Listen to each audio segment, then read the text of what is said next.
Bruce, thank you very much, and thank you to all of you for coming out. This new book is a direct outgrowth of the previous intelligence book that Bruce mentioned in my intelligence work. In that previous book, I made the case that if you look at the really major U.S. foreign policy decisions, I mean the big ones, like going to war, redirecting grand strategy, and you ask yourself, what images of the world outside affected the policymakers' decisions or guided it, you won't find the answer in an intelligence agency or the federal bureaucracy. The images really come from other places. And this new book is about one of those other places, which is our shared national experience as Americans. America is exceptional. I think we can all agree about that, even though we don't have to accept all that exceptionalism rhetoric you hear by the politicians. History has seen nothing like the United States of America. What's exceptional can have exceptional effects for good or for ill. And the effects include not only a distinctive national character and creed, which is something that observers of America for generations have written about, but also distinctive habits in perceiving things, perceiving the outside world. We're talking about national culture here. And a culture is shaped by physical, political, and historical experiences. Everything that determines what makes a nation what it is. Social psychologists will tell us that anyone in a culture sees things and accepts as fact, either correctly or incorrectly, certain things that become part of the beliefs associated with that culture. And that's certainly at least as true of us here in the United States as it is anywhere else. So American culture and everything that's gone into it serves, I would argue, as a kind of prism that slants, distorts, and colors the way we see the outside world. The culture is kind of a transmission belt between the past and the present. If we have distorted, slanted, colored views of the outside world, it's not just because of our current situation being different from anyone else's, the sole superpower and so on, but it's everything that got us to where we are now, our past history.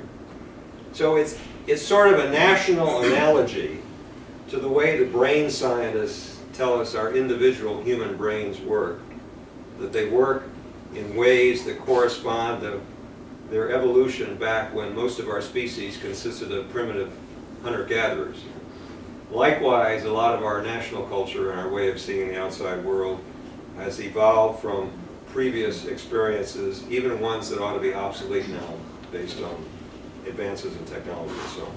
Now, all this would be of little interest to anyone other than students of public opinion if this didn't have implications for policy, but it does in two respects. One, policymakers are Americans too. They came out of the same culture. They tend to see the outside world the same way that most of us ordinary Americans do. And secondly, even the most perspicacious leader who has the most insightful and accurate views of the outside world must operate in a political environment where the views are distorted by that national prism and set limits on what any leader can do. Walter Lippmann wrote about this, and I quote him, "With exceptions so rare that they are regarded as miracles and freaks of nature, successful democratic politicians are insecure and intimidated men." He wrote this a number of years ago. They advance politically only as they placate, appease, bribe, seduce, bamboozle, or otherwise manage to manipulate the demanding and threatening elements in their constituencies, unquote. Now, any effect of the American prism overlays a baseline of, to put it bluntly, ignorance about the outside world that Americans have repeatedly displayed in survey after survey. I mean, for example, in one such survey, 18 to 24-year-olds were given a map of the Middle East and asked to locate Iraq. Only 6 out of 10 could not do that. 3/4 of them could not find Israel on the map. I think there are a number of reasons for this kind of ignorance in world affairs. English is the closest thing to a lingua franca that the world has.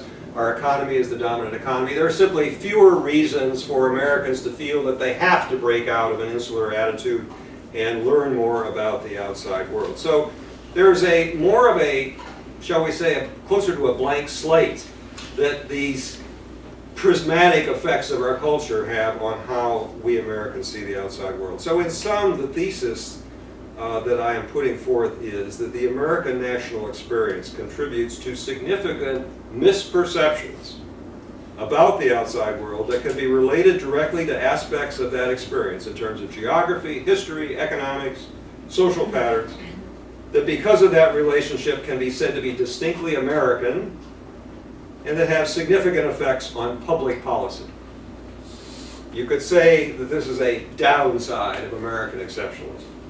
Now, before I get into some specific examples, some significant cautions and caveats about what I'm saying. One is the United States is obviously not the only nation that, based on individual national experience, has its own perceptual hang-ups and blind spots. You know, every nation does. But the U.S. is the one that ought to be most important to us as Americans. It is the one that has the largest global impact, and because of its remarkable status as a nation that in many respects is more different from other nations, remember we're the only superpower, it matters more. Also, I would recognize that not all Americans think alike, obviously. There are divisions of view among us.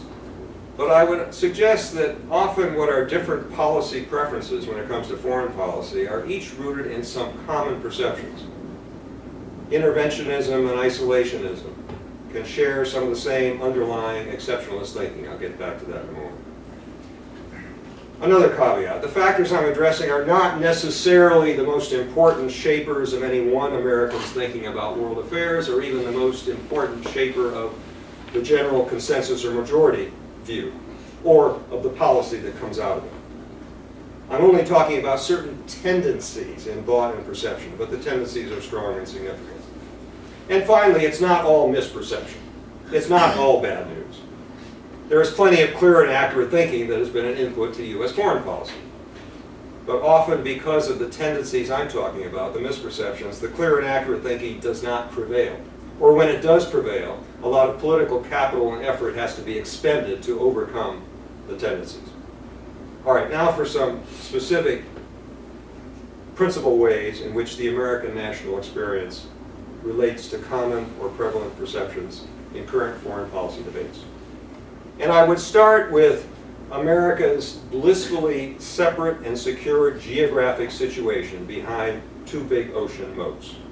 This has been something that has been the subject of commentary and consciousness for many, many years, going back to Thomas Jefferson, who in his first inaugural referred to, quote, the U.S. being kindly separated by nature and a wide ocean from the exterminating havoc of 1/4 of the globe, unquote. You know, by the time the United States made contact with others with whom we share the continent, the U.S. was strong enough not to be threatened at all. And the continental U.S. was almost untouched, even by the great world wars of the 20th century. Those more religiously inclined than the deist Jefferson would use this as part of the concept that America was specially favored by Providence, with a religious connotation for many people. This got into the idea of foreordained invulnerability, which easily slides into the notion of invulnerability in other respects as well. And this has been an ingredient in innate American optimism, what has proven to be over-optimism in many endeavors overseas. The geographic separation has also fostered more of a sense of separation between what is seen as a wise and virtuous America on the one hand, and the rest of this world, which is less wise, less virtuous, and has more negative attributes. There's more of a sharp distinction in the American consciousness between the homeland and the rest than there has been, say, for Europeans, who have had their own national identities, but superimposed on that supranational institutions from the Holy Roman Empire to the European Union, and as wars have been fought through the years, much changing of hands of territory. The especially sharp line drawn between home and abroad has at times underlain isolationism, but more often in modern U.S. history, the same set of perceptions has supported the idea that intervention in the United States in parts of the world that are less wise and less virtuous than America can only be for the betterment of the latter. The Englishman Rudyard Kipling, when he wrote his poem, The White Man's Burden, had Queen Victoria's Jubilee in mind, but when he finally published it, it was with a subtitle indicating he was talking about the United States taking over the Philippines after the Spanish and American War. The U.S. got into the colonialism business about the time that Kipling was writing, except that we Americans don't call it colonialism. We use other terms, like the military calls it Phase 4. And the negative perceptions of colonialism are not recognized. That's something that those European colonialists did. And so we have not anticipated the negative reactions to what others regard as imperialism, which started with the Philippines and an insurrection after we took it over from the Spaniards, and we've seen in places like Iraq as well. The biggest single consequence of enjoying that free security of the ocean moats is difficulty in understanding the fears and insecurities of other nations not similarly blessed. This is a big contrast with the Europeans, who have had close quarters with other nations, often threatening to them, but certainly that can affect their welfare either for good or for ill. So the United States is, I call it the un-Belgium. We're at the opposite end of a spectrum from that country that has been, the grass that's been trampled as elephants have fought. But even a larger European country like Germany, it's always, because of the geography, has always had to worry about two-front wars. And so you had somebody like Bismarck with his wizardly diplomacy, used all his secret pacts to try to prevent the two-front war. And I think you saw the American rejection of that whole way of thinking when Woodrow Wilson, blamed World War I on Prussian autocrats and made it as his point number 1 of his 14 points, open covenants openly arrived at. Now, even if Mr. Wilson himself understood what Bismarck was doing, I think what he was expressing was a general American inability to understand something like the German geographic conundrum of how to deal with the threat of a two-front war and why Bismarck was doing it the way he was doing it. Related to this is an insufficient appreciation of lesser states' needs to accommodate more powerful neighbors. Rather than appreciating it, we have tended to condemn it, and the term Finlandization became a dirty word during the Cold War, initially during the 1950s, and then it had a kind of resurgence in the 1980s. And we've seen it in other forms as well. A failure to expect, for example, the rapprochement of the post-Saddam government in Iraq with Iran, with whom they had fought a long and costly war, but it was quite understandable for whoever was going to be in power in Baghdad to try to forge a better relationship with the Iranians. And then you look at a situation like the Ukraine, and there again the term Finlandization has been used in some of the commentary more recently in a critical vein as the sort of thing that we don't want to see on the part of Ukraine, while failing to understand the necessity, from the standpoint of Ukraine in particular, but also Russia, of those two countries having to have a stable and cordial relationship. And interestingly, the only commentators I've seen in talking about the Ukraine situation over the past year who used the example of Finland in a positive way as the kind of relationship that Ukraine might have with Russia that we ought to smile on were people who came out of the European tradition, specifically Kissinger and Brzezinski, who each had independent commentaries along those lines. Most of all is an insensitivity to how other nations perceive the United States itself as a threat. Poll after poll has shown a wide divergence between American and foreign publics on aspects of this, including such as whether the United States takes account of other countries and their interests, or what U.S. motives are in the so-called war on terror. Where you have foreign beliefs, even among nations we consider friends and allies, that include the belief that U.S. actions have had something to do with antagonism against the United States, or that the U.S. could constitute a military threat. This is in contrast with prevailing American views, shown in poll after poll, but also expressed by President George W. Bush, who said a month after 9/11, and I quote, "I'm amazed that there is such misunderstanding of what our country is about, that people would hate us. I am, like most Americans, I just can't believe it, because I know how good we are." And we've got to do a better job of making our case, unquote. And so thus we are prone to be surprised by negative reactions to U.S. presence or U.S. initiatives in places like Iraq, with dashed expectations that the United States would be greeted with sweets and flowers. Now, the Americans have had it unusually good with regard to other aspects of our geographic and physical circumstances, not just with regard to the isolation in the ocean moat.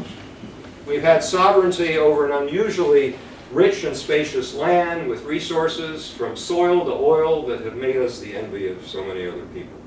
And not only that, but it came easily.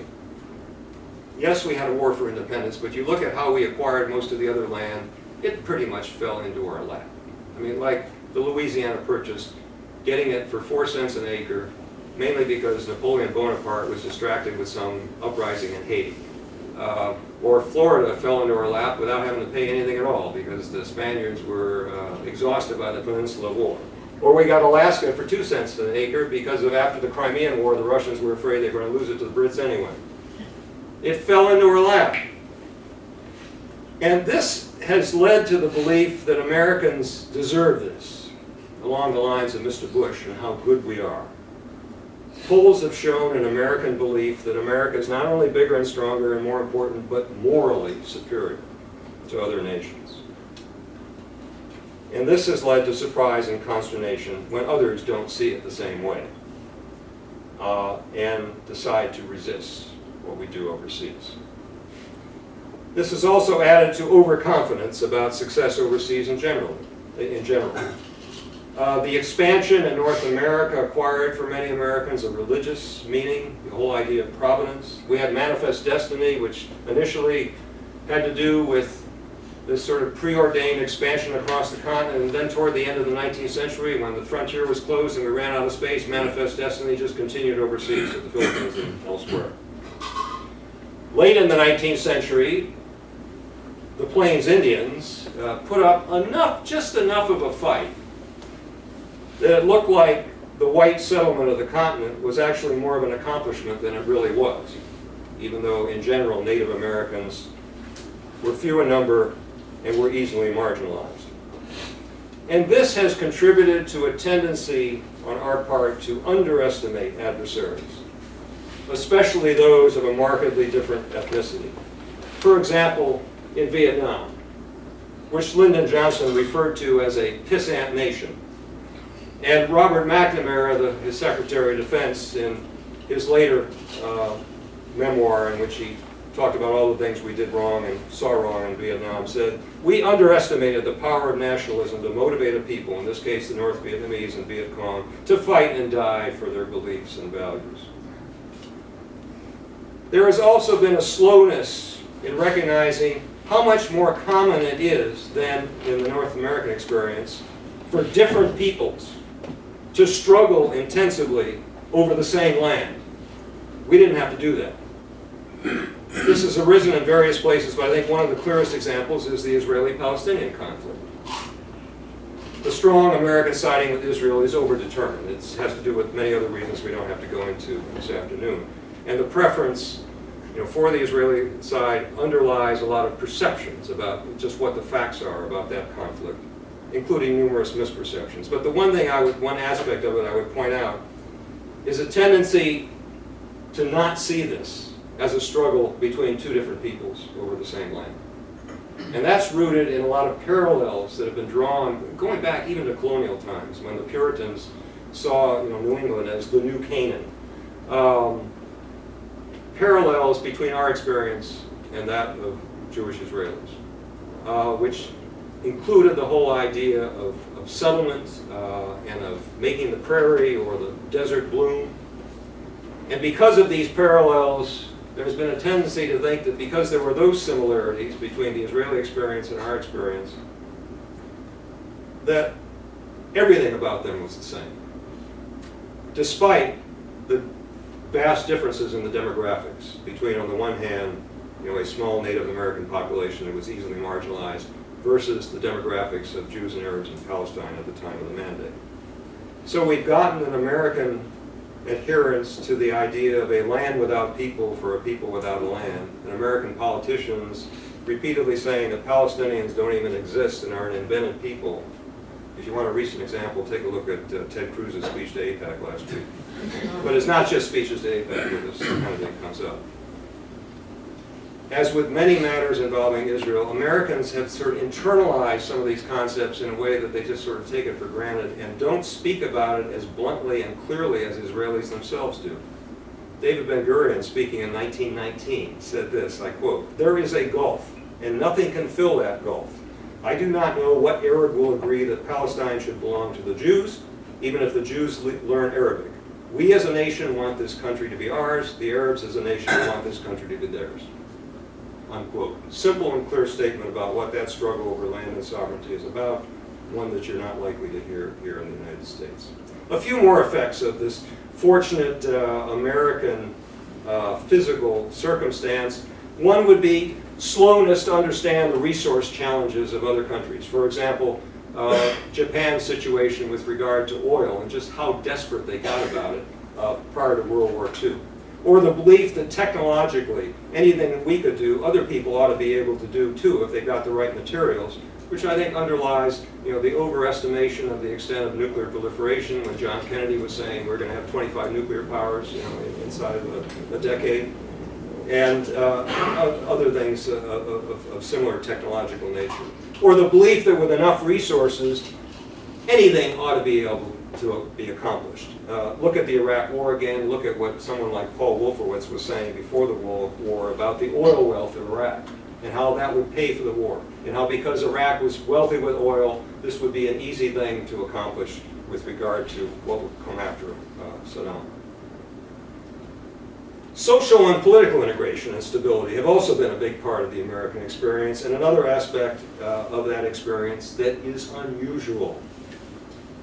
The idea of a melting pot goes back again to colonial times. It characterizes the United States more so than most other nations. And this also gets into, and this is something that Lewis Hartz wrote about 60 years ago, the unusual degree of liberal democratic consensus that is a very strong part of our shared belief system here in the United States, based on our shared experience, even though it remains unstated most of the time. Americans have not had, and this is the way Hartz wrote about it, have not had the sort of experiences most other societies have had of a social revolution. We haven't had a significant socialist movement, despite the misleading way Bernie Sanders chooses to label himself. And the great consequence of this is a failure to recognize just how rare the American type situation is, with this wonderful liberal democratic consensus. To fail to understand fully social revolutions that do take place elsewhere, and to overestimate the ease with which liberal democracy can take root elsewhere. I think one expression of this, not to rely too heavily on the George W. Bush administration, but in its national security strategy published in 2002, there was this declaration: America's experience as a great multi-ethnic democracy affirms our conviction that many heritages and faiths can live and prosper in peace. Unquote. This, of course, was one of the biggest misconceptions underlying the Iraq War. It was a misconception that was involved with the Vietnam War, too. Frances Fitzgerald, in her very prominent, well-received chronicle of that war, said, "Never having known a serious ideological struggle in their history, many Americans persisted in thinking of the Vietnamese conflict as a battle between two fixed groups of people with different but conceivably negotiable interests." Unquote. And this was a way of thinking that characterized both the beliefs within the Johnson administration, a belief that a mutually acceptable solution could be reached with the help of a little motivation-changing firepower. And it also characterized dovish opponents of the Johnson administration who believed that a stable and genuine neutralist settlement was possible back in the 60s. The United States is, of course, the place where Frank Fukuyama's famous thesis about history ending with a liberal democratic triumph really caught fire when his article came out back in 1989.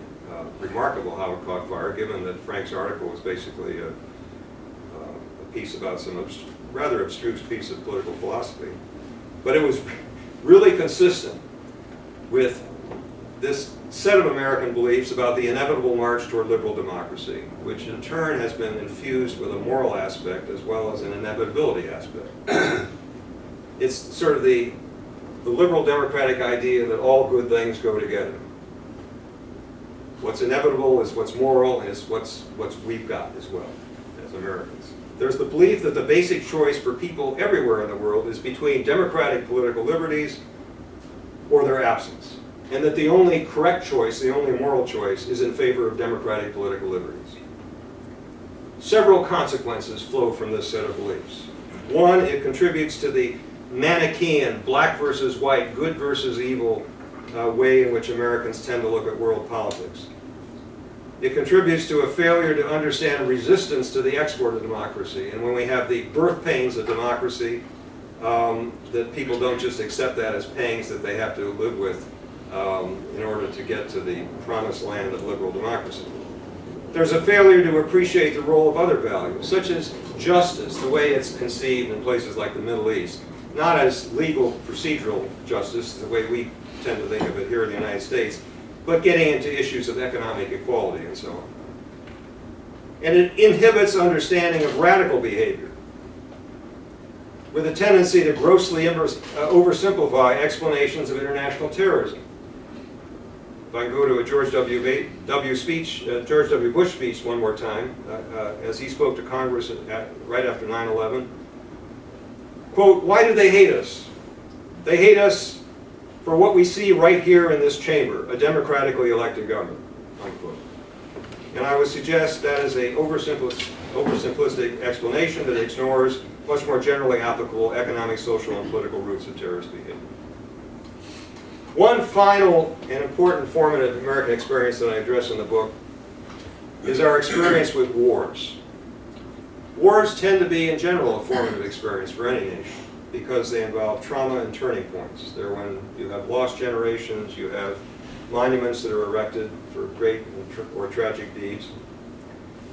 And we Americans had a long history, which really continued through World War II, that formed several distinctive American ways of thinking about war and peace and military and political ways of interacting with the rest of the world.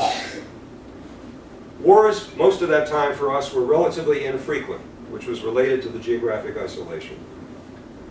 Wars consisted of a periodic sallying forth to slay whatever monster happened to be rearing its head at the moment, and then a return back to peacetime pursuits, thinking of ourselves as a peaceful people.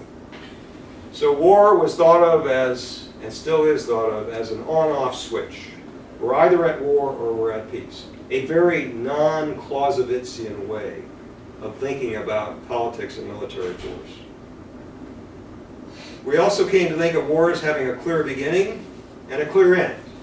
And not only a clear end, but a victorious end. You know, even the one war during that period that was basically a tie, the War of 1812, Americans at the time thought of more as a victory because it ended with a big American battlefield victory at New Orleans, which among other things helped propel Andrew Jackson into the White House. The world wars of the 20th century continued these patterns and added a couple of others. Even though they were big multilateral conflicts, the alignments were pretty clear. It was the Central Powers versus the Entente, or the Axis versus the Allies. Good versus bad, black versus white, simple division. And also, there was the idea that the main threat and the reason for war was a fixed set of bad guys, noxious actors, usually acting out a noxious ideology. The personalization of our enemies goes back to independence. You read the Declaration of Independence, and it's written mainly in the third person singular, all about King George. You know, the king did this, he did this, he did this, he did this, and you only got one short paragraph at the end that talks about the rest of our British brethren. And certainly at the end of the period I'm talking about, World War II, you know, we had the preeminent archetypal,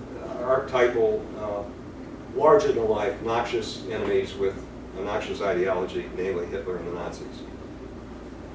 World War II was a tremendously formative experience. More so for us in the United States than for most in Europe and Asia and elsewhere, for which it was an incredibly destructive experience, something to get beyond, as the Europeans have tried to with their great experiment in integration. But the United States had a good war. And so it's shaped our thinking in a much stronger way ever since then. The model for us of how wars ought to be viewed, ought to be fought, and ought to end. In the subsequent 7 decades, these habits have been applied to conflicts that have taken different forms and have been applied to a more continuous U.S. presence, including military presence abroad, and the fit isn't so good. The Cold War was treated like just another war, as indicated by the very term, Cold War. This encouraged the mistake of attributing monolithic characteristics to world communism, just like it was one of those alliances in the world wars, which was one of the central misperceptions, for example, underlying the Vietnam War, that we thought that if the Vietnamese communists won there, it would be an advance for Moscow and Beijing and so on, which it really wasn't. There seemed to be a clear ending of the Cold War with the collapse of communism in Eastern Europe, and especially the dissolution of the USSR, but in fact this wasn't really like vanquishing the Axis in World War II.